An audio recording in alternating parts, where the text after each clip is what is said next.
First off, what do you have to say about what happened today at the Capitol building? Do you condemn the violence? I absolutely condemn the violence today. It was terrifying. I condemn the violence today, just like I've condemned Antifa and BLM riots that burned our cities, attacked police officers, and hurt so many people throughout this entire year. And it's unfortunate and absolutely terrible what happened today in our nation's capital. It was uncalled for, and people were completely out of control. I think there was a lot of bad actors, a lot of fringe groups involved in this invasion, attacking our capital, and it needs to stop. We are trying to object. We are trying to follow the Constitution and the process that's laid out for us to object to these fraudulent electoral votes, and this completely disrupted it. I'm staunchly against it. I'm so grateful for our law enforcement, the police officers, and everyone here that protected the Capitol and saved lives today. And I'm also deeply saddened for the young lady and her family, for the young woman that lost her life. And I think America needs to wake up. This is not any way for us to solve problems. And another thing I'd like to say, President Trump did not plan this. This is not President Trump's fault.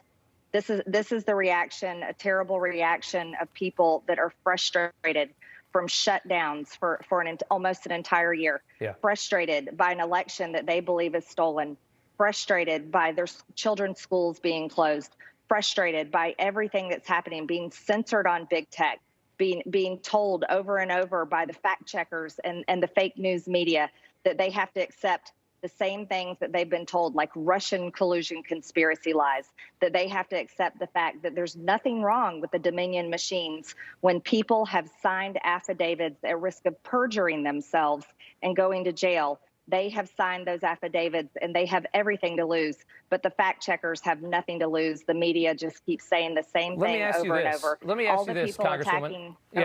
I just want to ask, what was supposed to happen today was going to be perhaps some congressmen asking for an objection to all of this. And I think that what's happening now is a lot of people are forgetting that. I think that it's moving away from that, and this process is probably being undermined by all the violence that we saw on Capitol Hill. Is that your understanding? Are you seeing less people engaged in that process of objecting?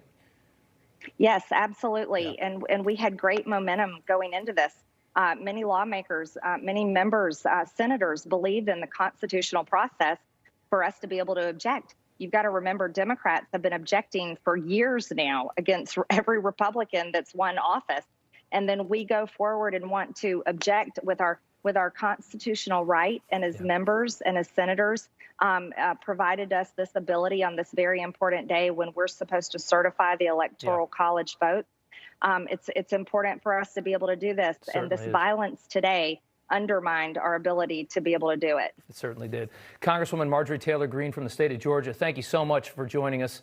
It's good to talk with you. I want to go now to the floor of the Senate. Lindsey Graham is speaking.